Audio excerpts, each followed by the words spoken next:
এবার লাইভে এসে ব্যারিস্টার সুমনের কাছে ক্ষমা চেয়ে ও দেশবাসীকে নিয়ে একই বললেন বিশ্বচেরা অলরাউন্ডার সাকিব আল হাসান। দর্শক, বিস্তারিত জানতে ভিডিওতে একটি লাইক দিয়ে না টেনে পুরো ভিডিওটি শেষ পর্যন্ত দেখুন। দর্শক, এখন পুরো নেট দুনিয়ায় ভাইরাল সাকিব আল হাসান ও ব্যারিস্টার সুমনের সংঘর্ষ নিয়ে উল্লেখিত যে বাংলাদেশ ও ভারতের ওয়ানডে সিরিজ চলাকালীন এক ফুটেলে ব্যারিস্টার সুমনকে অনেক মানুষের সামনে চর মারতে গিয়েছিলেন সাকিব আল হাসান। তারপর থেকে শুরু হয় সাকিব আল হাসানের ও ব্যারিস্টার সুমনের সংঘর্ষ। শেষ পর্যন্ত দ্বাদশ জাতীয় নির্বাচনে প্রথমবারের মতো এমপি হয়ে সাকিব আল হাসানের উপর প্রতিশোধ নিতে রীতিমতো উঠে পড়ে লেগেছেন ব্যারিস্টার সুমন।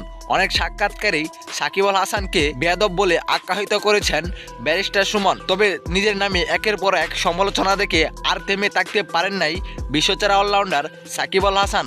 শেষ পর্যন্ত লাইভে এসে ব্যারিস্টার সুমনের কাছে ক্ষমা চেয়েছেন সাকিব আল হাসান। লাইভে এসে ব্যারিস্টার সুমনকে নিয়ে বললেন, হ্যাঁ, আমি একটা ভুল করেছি, তখন আমার মাথা কাজ করছিল না, তখন আমি রেগে গিয়ে ব্যারিস্টার সুমনকে মারতে গিয়েছিলাম।